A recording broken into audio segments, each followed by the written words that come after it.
G'day guys, Carl from Go Travel. Today we're going to be doing something we should have done a long time ago. We're going to be installing a diff breather kit on the Fortuner.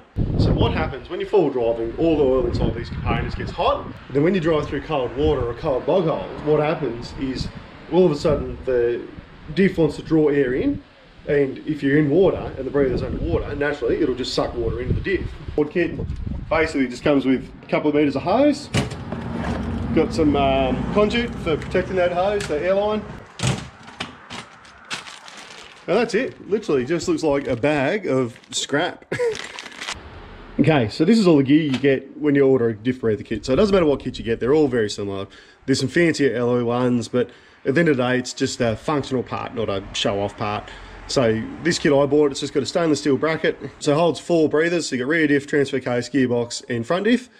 So, and then all this bracket does is you've got these little snap airlock fittings. Basically, they'll just drop in there, screw on. You can do this with basic hand tools too. There's really nothing to this. Anyone can do this. It's simple as. So then basically this blue part here, all you do is you feed the airline into that, and what it does is it locks in place. So it's a filter. So with that screwed in, the filter just screws into the top of it there, like so, if I can get it. And yeah, that's it. So then of course you've got a couple of other snap lock fittings and a couple of screw fittings. So this fitting here, it'll just replace the existing fitting on the back diff. So we'll screw that in, we'll put the airline in, the airline will run from the back diff, under the car, all the way through, and go up into the breather. Right, so to make it a little bit easier, I'm just going to pull the spare tyre out. That'll just give me a little bit more room under here. So the Fortuner is a perfect read of why you need extended breathers. So the wading depth of my car, standard, is 700 mil. Right now, currently, that diff breather sits at probably about 50 mil. It's not a hard job, this. It's just a bit fiddly. You'll have tight spaces. It'll be a frustrating job, if anything. But it shouldn't be hard. And of course, as you undo it, blow all the crap away from it, because obviously this is going to be exposing your open diff. Alrighty. So that's it. That's what a factory diff breather looks like. As it heats up, the air expands, goes out the top of this. But when you drive through a puddle, it gets real cold, and naturally that wants to snap down, but obviously it doesn't seal tight and it draws water in. You can see there's really not much to a factory diff breather. You might actually pry it open and see what's actually in it. Well, that's the guts of a factory diff breather. So you've got that bolts into the diff. You've got this tiny little rubber plate, which obviously sits over the top of that. Then that's the cap. Then you've got this really weak, light spring, like tiny, thin gauge spring, which sits on top and applies pressure. So when it tries to suck in, theoretically this spring applies enough pressure to that rubber to close it off. It's all, the inside of it is all full of grime. Clearly it doesn't work. There you go. So whereas this new one, temperature changes, it'll still want to draw water in, but what it'll do is obviously it'll just suck on the tube and the breather will be up in the engine bay. So that's it. That's basically the diff breather in the top of the diff. So now the hardest part of this whole ordeal is going to be running lines. If you run this line out, it'll become more pliable, and then it'll be easy to work with. So, but anyway, we'll run it out now. We'll work out how we're going to put it, where we're going to put it in the engine bay, and we'll go from there. Most people generally put them up here on the back wall somewhere out of the way, which is a great idea. Up high, no, nothing's going to get to it. The only thing you need to take into consideration is obviously hot and moving components. Also, the little zip ties that come with it, they're going to be crap. So slip down to Bunnings or wherever and get yourself some bigger, decent, easier to work with zip ties. I think it'll be easy to find some shiny black hose amongst this dirty crap. So all I'm going to do, I am literally just going to follow the factory mounts. I believe they are brake lines. So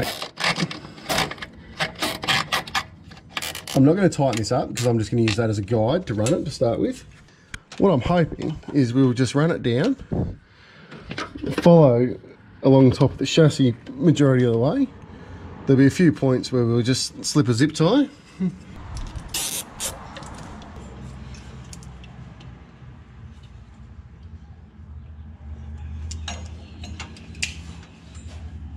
So the key when cutting it, make sure that it's nice and flush, perfectly flat, and no like burrs or abrasions, because that'll get it to seal perfect. And what I will do, I'm going to put conduit on this end piece, because what will happen is this piece will move up and down, so it's going to be a moving part. You best have it obviously a little bit longer than shorter. I don't know if you can see it, but literally just let the conduit onto the airline. You've got that nice clean cut off airline, and then you've got your push fitting, so your press fitting. Now these are an absolute pain to get back out, so once you push it in, that will all but be the last time you'll ever get to it. But yeah, so just make sure it's in nice and firm, and then we will just literally zip tie it up out of the way. So what we're going to do, we'll assemble this bracket, we'll put all the press stud fittings for the filters that bolt into, we'll put all them in here, and then we will put all the filters in.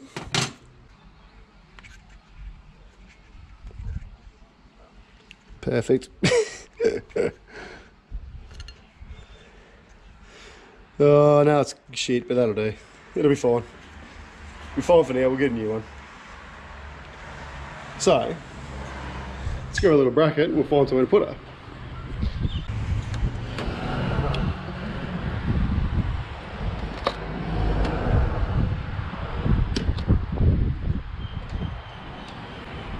Right, all I'm going to do is going to tuck these hoses up out of the way. Right, so that one there is the rear diff, so I will literally just plug it into the rear diff spot, and they can just sit up there for the time being. Right. Now, one thing I will show you,